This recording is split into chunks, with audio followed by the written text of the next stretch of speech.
क्या इस पृथ्वी पर कार्मिक विकास की रफ्तार अब धीमी पड़ रही है? एप से चलते फिरते इंसान बनने में जब हमें 3 लाख साल का समय लगा, तो फिर अब हमें बदलाव क्यों नहीं देखा जा सकता? ऐसे में सवाल उठता है कि कहीं इवोल्यूशन रुक तो नहीं गया है? आखिर हमारा स्वरूप बदल क्यों नहीं रहा? नए जानवर आखिर धरती पर क्यों नहीं पैदा हो रहे? एवोल्यूशन की दौड़ में सबसे आगे निकलकर हमने बाजी तो मार ली, लेकिन कहीं ऐसा तो नहीं कि दूसरी प्रजाति हमें इस दौड़ में हराने वाली है? कहीं ऐसा तो नहीं प्रकृति ने अपना नया दावेदार चुन लिया है और सत्ता इंसान के हाथ से किसी दूसरी प्रजाति के हाथ में जाने वाली है? आज की इस वीडियो में हम एवोल्यूशन से जुड़े सभी बातों को जानने का प्रयास करेंगे। इतिहास के पन्नों में हम मानव एवोल्यूशन की रेस में काफी आगे बढ़ चुके हैं, लेकिन वातावरणीय स्थिति हमारे अनुकूल ना होने के बावजूद भी मानव ने अपने अस्तित्व को बचाए रखा। नई नई चुनौतियों को झेलते और लड़ते हुए हमने खुद को सुरक्षित रखने के साथ साथ अपने को विकसित किया। यानी कहा जाए तो हमारी आगे बढ़ने की चाहत के कारण ही इस पृथ्वी पर डायनासोर का राज होने के बावजूद भी इनकी सत्ता हम इंसानों के हाथों में आ गई थी, क्योंकि उनके खात्मे के बाद ही हमारा अस्तित्व हुआ था। हमने केवल पेड़ों से उतरकर जमीन पर अपनी यात्रा जारी नहीं रखी, बल्कि गुफाओं में भी घर बनाए। भोजन के विकल्प कम होने के बावजूद हमने शिकार की ओर ध्यान दिया। तन को ढकने के लिए कपड़ा बनाना सीखा।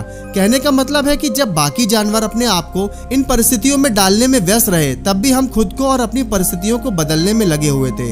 हम नेचर के बदलने से पहले ही परिस्थितियों में बदलाव लाना सीख गए थे। कुछ लाख सालों पहले ही हम बंदर जैसे प्रजाति से चलने फिरने, बोलने और समाज में रहने वाले, हर परिस्थिति का सामना करने वाले जीव बन गए। हमारी चाहत सिर्फ पेट भरने तक ही सीमित नहीं रही, बल्कि एक अच्छे समाज का निर्माण और उसे विकसित करना भी रहा था। इसलिए शायद हम बहुत तेजी से विकास कर पाए। इसी का नतीजा है कि आज इंसानों की संख्या इस धरती पर सबसे अधिक है, लेकिन ये रफ्तार कहीं ना कहीं अब धीमी पड़ रही है। वैज्ञानिक मानते हैं कि प्राचीन समय में हमारे तेजी से इवॉल्व होने का कारण वातावरणीय प्रभाव था। उस समय पर पाए जाने वाले बाकी जानवर भी आकार और ताकत में हमसे ज्यादा बड़े थे। कई बड़े शिकारी जीवों का तो हम खुद शिकार हुआ करते थे। ऐसे में तो इस स्थिति में बाहर आने का एक ही रास्ता था, और वो था हथियारों का आविष्कार। जब इंसानों ने लकड़ी और पत्थरों को काटकर हथियार बनाना सीखा, तब वो धीरे धीरे अपने को औरों से मुकाबला करना सीख गए। निचले स्तर से वो खुद को फूड चेन के सबसे टॉप पर लेकर आया। आज वैज्ञानिकों को जो भी इंसान के पुराने ढांचे और शरीर के कंकाल मिलते हैं, वो पूरी तरीके से टूटे और बिखरे हुए होते हैं। उन पर ज्यादातर शेर और तेंदुए जैसे जानवरों के काटने का निशान मिलता है। इससे एक बात तो साफ होती है कि दूसरे जानवरों को मारने और उन पर राज करने का विचार इंसान के जहन में तब आया जब हमारे सर्वाइवर पर बात आ गई। खुद शिकार बनने से लेकर दूसरे जानवरों का शिकार करने तक हमने बहुत कुछ पा लिया था। अब हम जंगल में आसानी से राज कर सकते थे, लेकिन हम जंगलों में नहीं रहना चाहते थे। हमारी दौड़ काफी लंबी थी। हम आज की सभ्यता में इवॉल्व होने लगे। उसके बाद हम गांव शहरों में रहने लगे, पशुपालन खेती करने लगे। इसके कारण हमारे ऊपर से सर्वाइवर प्रेशर कम होने लगा। जान खोने का खतरा कम होते ही हमारे शरीर में बायोलॉजिकल चेंज होना काफी हद तक बंद हो गया। आज का इंसान साइंस और तकनीकी में काफी आगे बढ़ चुका है। इसी कारण मानव ने नेचुरल सिलेक्शन थ्योरी रोक दी है।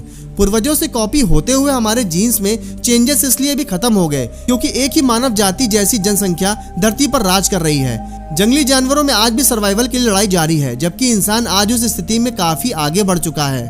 वैज्ञानिकों का मानना है कि आज इंसान केवल दिमागी तौर पर ही इवॉल्व हो रहा है। आखिर में ऐसा कहा जा सकता है कि हमने ह्यूमन इवोल्यूशन को तो नहीं रोका है, लेकिन इसके लक्ष्य को चेंज जरूर कर दिया है। फिजिकली की बजाय अब हम मेंटली लेवल पर इवॉल्व हो रहे हैं। हमारे विकास क्रम का खेल बाकी जानवरों से पूरी तरीके से अलग है, और हैरानी की बात तो यह है कि इस रेस में केवल इंसान दौड़ रहे हैं। तो दोस्तों, ये थी हमारी वीडियो देखने के लिए आपका बहुत बहुत धन्यवाद।